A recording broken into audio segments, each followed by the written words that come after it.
simetria craniana tem a ver com o tipo de parto? Esse será o nosso tema do vídeo de hoje. Antes de mais nada, não se esqueça de clicar aqui abaixo, se inscrever no canal, ativar as notificações para você saber tudo o que você precisa saber para que o seu bebê se desenvolva da melhor forma possível. Vamos lá? Primeiramente é importante que você entenda que todo parto é traumático, vamos dizer assim. E aí, levando em consideração o que nós encontramos de alterações de mobilidade em decorrência de um tipo de parto ou de outro tipo de parto, eles vão ter mecânicas um pouco diferentes. Isso decorrente do tipo de passagem do bebê na hora de sair da barriga da mamãe, sendo ele ou vaginal ou pelo corte da cesariana. Então, para os partos normais, o bebê ele vai ter alterações mais ligadas à compressão. E aí podem ser geralmente compressões e regiões de sensibilização, principalmente na base do crânio do bebê. Que isso, dependendo de como o bebê ele for tirado, geralmente são manobras de tração com rotação. Isso também pode gerar alterações de cervical e, como consequência, podendo desencadear ou não numa assimetria craniana. Já as manobras de cesariana são manobras aí sim de muito mais estiramento e rotação. Mas isso não quer dizer que o parto cesariana gere mais alterações do que um parto normal. Isso depende de vários fatores. Quanto tempo o bebê ficou encaixado, como é que foi essa gestação, quanto tempo o bebê ficou na mesma apresentação,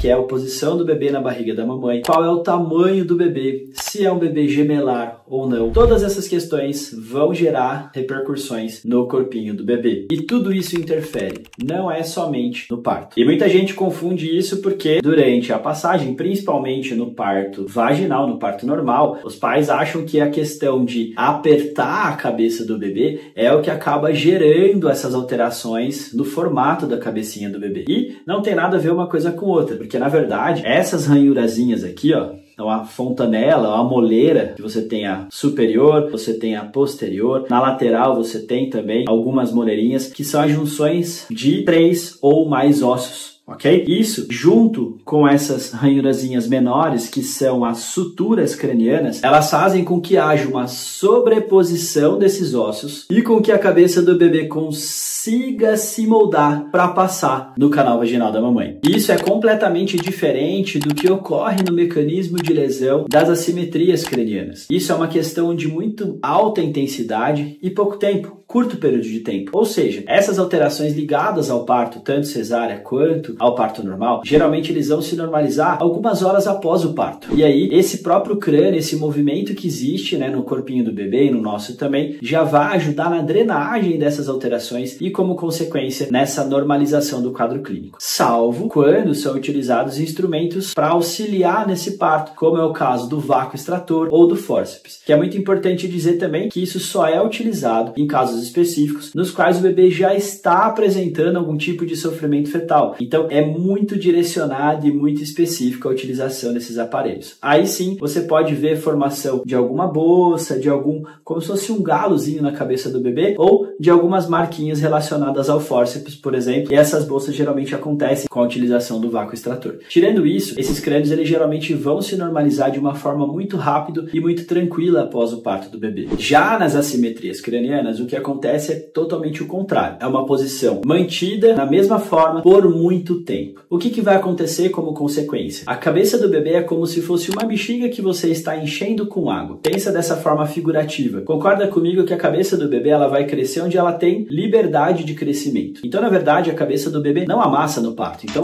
não interfere o tipo de parto. O que interfere é como esse bebê estava na barriga da mamãe e como ele continua no posicionamento dele após o parto. Ou seja, se esse bebê ele está só desta forma, essa região aqui da cabecinha do bebê, ela não vai crescer. Onde vai crescer? Onde tem liberdade, que é aqui, nessa região, por exemplo. Então essa região ela vai ficar um pouco menor e mais planificada, ok? Que daria uma origem a uma plagiocefalia. Já se o bebê ficar nesta posição aqui, essa região mais central não vai crescer e a cabeça do bebê vai crescer nas laterais, que é o que nós chamamos de braquicefalia. E para os bebês que ficam com muita rotação, certo? Essa cabecinha ela vai parar de crescer aqui na lateral, pode ser nas duas inclusive, inclusive, e ela vai crescer antero-posterior, que é o que nós chamamos de escafocefalia ou dolicocefalia. Ou seja, as assimetrias cranianas, elas estão muito mais relacionadas com esse desequilíbrio entre as forças e pressões da parte externa da cabeça do bebê e da parte interna. A parte interna do bebê, como é feita essa pressão pelo cérebro do bebê e também pelo líquido céfalo-raquidiano, que é o líquido que embebe todo o sistema neural do bebê, são substâncias muito maleáveis e elas não conseguem vencer a pressão externa, mesmo que seja feita pelo colchão do bebê ou pela bacia, pelas regiões internas, pelos órgãos internos do corpo da mamãe. Sendo assim, essa região acaba planificando e crescendo onde tem liberdade. Não tem relação com o tipo de parto, tem relação com o posicionamento do seu bebê. E é exatamente por isso que quando o seu bebê apresenta alguma dessas alterações de formato da cabecinha do bebê, qualquer irregularidade, é importantíssimo que você busque ajuda o mais rapidamente possível, porque essas planificações interferem em toda a biomecânica do corpinho do bebê. Uma vez que quando você planifica alguma região, essa parte de base de crânio do bebê é uma região de origens e inserções de músculos que fazem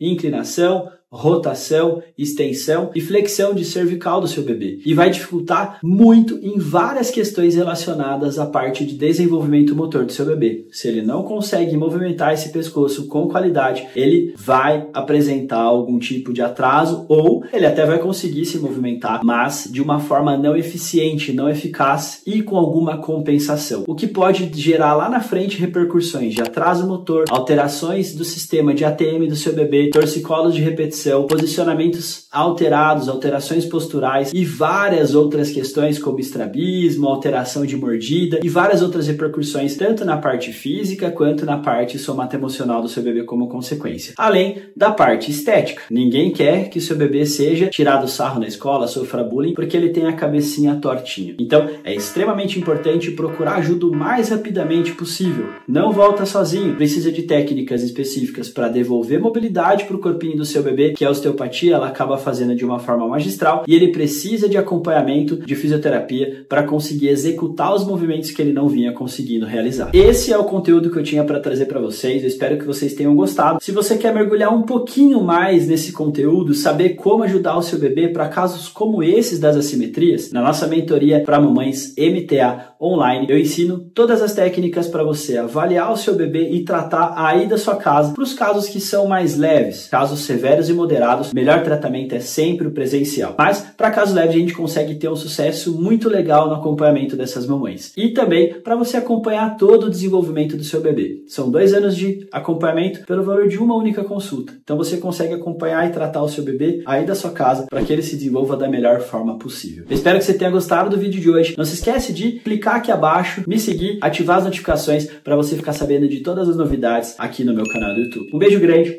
Fique com Deus, Deus abençoe você e a sua família. Tchau, tchau!